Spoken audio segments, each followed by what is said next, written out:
श्रीमद् कुंज विहारणे नमः। श्री स्वामी हरिदास विजय तेतराम। भैया, इस ब्रज की प्रीति बड़ी निराली और सत्य तो यह है, प्रेम यह शब्द नहीं है, एक सागर है अनुभूति का। इसे पढ़ा नहीं जा सकता, इसे सीखा नहीं जा सकता। यह तो भगवत कृपा से, संत कृपा से, सद्गुरुदेव की कृपा से हृदय में प्रकट होता है। प्रीति और प्रीतम में कोई भेद नहीं है, कोई दूरी नहीं है। प्रीति में ही प्रीतम का निवास है और प्रीतम में ही प्रीति विद्यमान है। वियोग में मिलन, मिलन में वियोग नित्य ही प्रेमियों के जीवन में रहता है। इस पर एक कथा प्रेम की। एक बार देवर्षि नारद को भगवत कृपा से विनोद सूझा और उन्होंने श्री रुक्मिणी जी से कहा, हे रुक्मिणी जी, तुम श्री श्याम सुंदर को इतना प्रेम करती हो और वे जब देखो तब आज भी राधे राधे ही रटते रहते हैं। रुक्मिणी जी ने कहा, बात तो ठीक है नारद जी। एक बार हम प्राणनाथ की चरण सेवा कर रहे थे।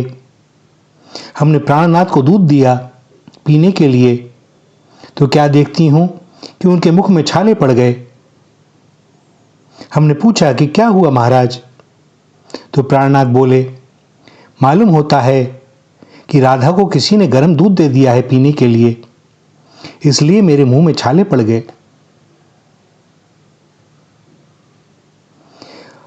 और स्त्री स्वभाव की एक बात कि किसी स्त्री के मन में अगर यह बात आ जाए कि मेरे पति को कोई और प्रेम करता है या मेरे पति किसी और को प्रेम करते हैं, तो यह बात उसे सुहाती नहीं, अच्छी नहीं लगती। और रुक्मिणी जी का भी चित्त उदास हो गया। पर यह भी एक प्रेम की ही स्थिति है। तो जब रुक्मिणी जी का चित्त उदास हो गया तो उनके प्रेम में शिथिलता आ गई, क्योंकि जहां अधिकार आ जाता है वहां प्रेम कम हो जाता है। और जैसे ही रुक्मिणी जी का चित्त उदास हुआ, श्याम सुंदर के मन में पीड़ा आरंभ हो गई। अब श्याम सुंदर के सिर में पीड़ा होने लगी, वे भी उदास हो गए। रुक्मिणी जी ने देखा प्राणनाथ आज बड़े उदास हैं, तो बोली कि हे प्राणनाथ, आज क्या बात है, आज आप कैसे उदास हो गए। जब वे यह बात पूछती हैं तो श्याम सुंदर और अधीर हो जाते हैं। नहीं, कोई बात नहीं है रुक्मिणी जी, कुछ तो है महाराज, आज आपका चित्त प्रसन्न नहीं है। नहीं, कोई विशेष बात नहीं, सिर में कुछ पीड़ा हो रही है। प्राणनाथ के सिर में पीड़ा। रुक्मिणी जी आकुल हो गईं, व्याकुल हो गईं। है तो प्रेम ही ना। बताएं महाराज कोई उपचार। और उपचार की बात सुनकर श्याम सुंदर और अधीर हो गए और बोले, अरे रुक्मिणी जी, इस द्वारकापुरी में उपचार कहां। रुक्मिणी जी आश्चर्यचकित होकर बोली, महाराज, जिस द्वारकापुरी में अष्टसिद्धि नवनिधि निवास करती हैं, आप निवास करते हैं, वहां उपचार नहीं हो सकता। भगवान बोले, रुक्मिणी जी, यहां वह औषधि ही नहीं मिलेगी। आप बताओ तो सही, ऐसी कौन सी औषधि है जो यहां नहीं मिलेगी। भगवान बोले, औषधि तो कुछ नहीं, यदि हमारा कोई प्रेमी होता और अपने चरणों की रज लगा देता तो मेरी पीड़ा दूर हो जाती। रुक्मिणी जी चिंतन करने लगी, प्रेमी तो हम भी हैं, चरण भी हैं और रज भी है, पर ये हमारे पति हैं, हम इनकी पत्नी हैं। भला पत्नी पति के सिर पर अपनी चरण रज लगाए तो नरक में जाना पड़ेगा। और यह चिंतन करने के बाद रुक्मिणी जी का साहस नहीं होता अब पीड़ा तो श्याम सुंदर के हो ही रही है। इतने में देवर्षि नारद पधार जाते हैं। नारद ने पूछा, रुक्मिणी जी आप उदास कैसे हैं? रुक्मिणी जी ने कहा, दंडवत महाराज, उदास क्या, प्राणनाथ के सिर में बड़ी पीड़ा हो रही है। अब नारद जी भी तो परम भक्त, वे गए श्याम सुंदर के पास, महाराज आज कैसी उदासी? श्याम सुंदर बोले, कुछ नहीं बाबा, दंडवत आओ विराजो, आज सिर में बड़ी पीड़ा हो रही है। देवर्षि बोले, कोई उपचार नहीं है? उपचार तो है बाबा, पर दवाई नहीं मिलती। अरे ऐसी कौन सी दवाई है? और श्याम सुंदर ने वही कहा कि दवाई तो और कुछ नहीं, कोई हमारा प्रेमी होता और अपने चरणों की रज हमारे मस्तक में लगा देता तो सिर की पीड़ा दूर हो जाती। अब नारद जी चिंतन करने लगे, प्रेमी तो हम भी हैं, चरण की रज भी है, पर हमारा दास्य भाव है। ये स्वामी हैं, हम दास हैं। भला दास स्वामी के मस्तक पर चरण रज लगाए तो नरक में जाना पड़ेगा। नारद जी का भी साहस नहीं हुआ। जब प्रेमी पर आपत्ति आती है तो प्रेमियों की ओर दौड़ते हैं, और नारद जी दौड़े दौड़े ब्रज में आए। यह क्या देखते हैं कि सब प्रेम समाधि में डूबे हुए हैं, किसी को तन मन की सुध है ही नहीं। यह कौन दंडवत करे और कौन देखे?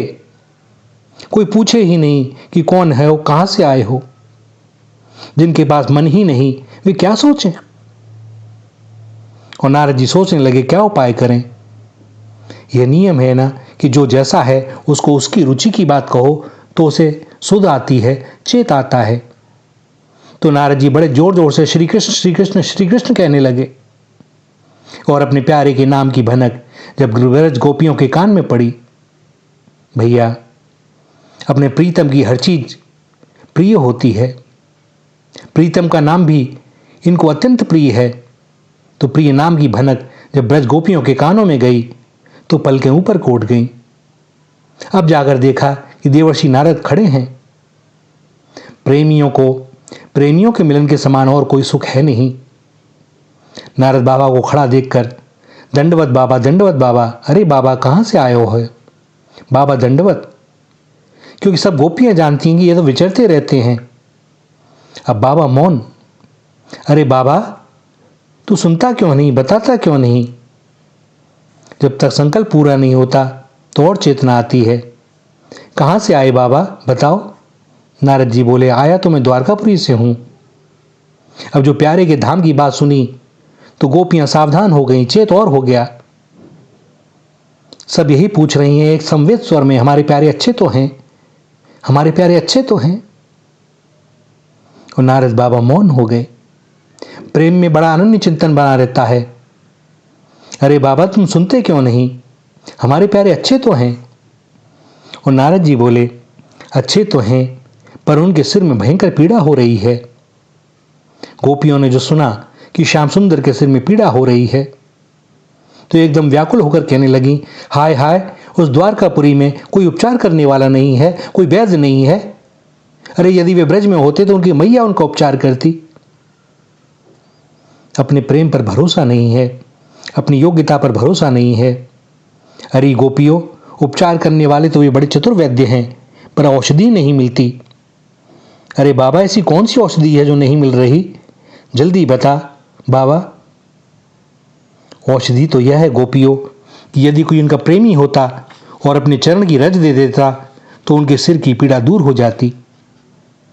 अरे बाबा तू इतनी देर बाद बता रहा है, जा जल्दी आ, जितनी चाहे उतनी रज ले जा। अरे गोपियों, तुम बाबरी हुई हो, तुम नहीं जानती कि श्याम सुंदर ब्रह्म सच्चिदानंद घन हैं।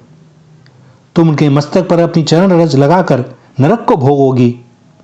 और गोपियां कहती हैं, बाबा तुम नहीं जानते, हम तो भली प्रकार जानती हैं। हम जानती हैं कि वे पूर्ण ब्रह्म सच्चिदानंद घन हैं, पर बाबा तू नहीं जानता। नारद जी बोले, क्या बात है जो हम नहीं जानते? तुम यह नहीं जानते कि हम एक जन्म नहीं अनेक जन्मों तक नरक की यातना सह सकती हैं, पर अपने प्राण प्रीतम की पीड़ा नहीं सह सकती। यह है गोपी प्रेम। गोपी प्रेम हम सबका अपना प्रेम है, यह हम सबको प्राप्त हो सकता है। इस प्रेम में 3 बातें हैं। वे अपने हैं, मुझे उनसे कुछ चाहिए नहीं और अपने पास कुछ है नहीं।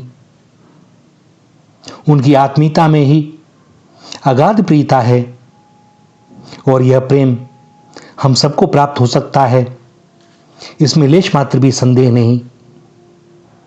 भैया, प्रेम में कोई चिंतन नहीं होता, प्रेम में कोई शर्त नहीं होती, प्रेम में कुछ देना लेना नहीं होता। कभी ये विचार आता ही नहीं। बस एक ही विचार होता है, मेरे प्राण प्रीतम कैसे सुखी हों।